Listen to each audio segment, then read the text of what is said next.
Many students here at Cal State Fullerton are taking the necessary precautions when it comes to the swine flu and how close it is hit to home. While some students and faculty are taking full advantage of the necessary precautions needed in this situation, others are under the impression that influenza maybe isn't a hoax, but is just being way blown out of proportion. It's being blown out of proportion because a lot of the media is concerned with flash, big headlines. All the real facts are deep down below, but no one cares about that because we're in this ADD-fueled society. Another part of that is that they're throwing around words like pandemic, and they say don't panic, but the minute they say panic, everyone panics. You just say panic, everyone panics, even if they say don't. What they should do is just kind of come out with a calm voice and say, no worries, something like that. And also pandemic, people don't really know what pandemic means. Pandemic is saying that the flu is widespread.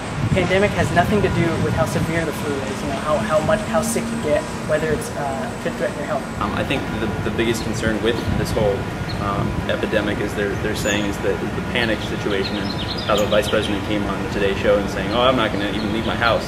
One of these things comes along every couple of years. We had bird flu and all that kind of stuff, and it kills people, but so does the regular flu. And I think that people get excited with a new thing, and they blow it out of proportion.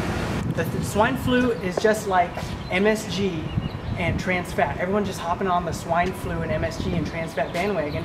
Did these things really stop you in the past, MSG and trans fat? If you're at a Chinese restaurant and you're eating and you find out that there is no MSG sign on the wall that they so blatantly tell you right when they walk in, is it really going to stop you from eating that beef broccoli bowl? No! Is it? It's not going to stop you. And it's the same thing with trans fat, and it's the same thing with swine flu. Everyone just hopped on the bandwagon, and it's the brand new thing that you should be afraid of. No matter what your view is on this situation, any unusual flu-like symptoms should be reported to the health center located on campus. They're concerned, and we're seeing some students, but there have been no cases on this campus, so we feel it's reasonably safe on this campus. But again, it's important to take precautions, and again, washing your hands is an amazing thing. So just take some normal precautions as you would every day, and you'll probably be fine. And with your personal opinion, do you believe it's going to be a big pandemic, or do you think it's being blown out of proportion? Oh, I definitely think it's been blown out of proportion.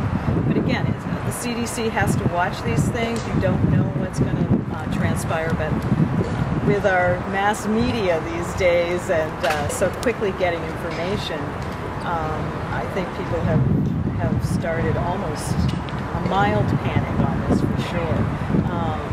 But I don't think there's any reason to panic on this. What do you think about the swine flu, and how are you dealing with it towards the training room and student athletes?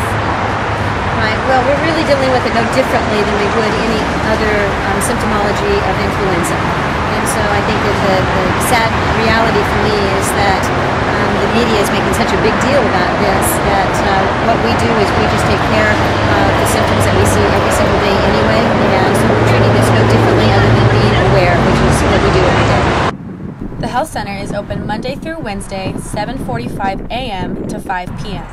Thursday, 9 a.m. to 5 p.m., and Fridays, 7:45 a.m. to 5 p.m. Some students and faculty have already been taking advantage of this free clinic. With the scare of the swine flu at local colleges like Cal State Long Beach, students here at Cal State Fullerton can take the necessary precautions by going to the health center on campus and being checked out for free. With OC News, I'm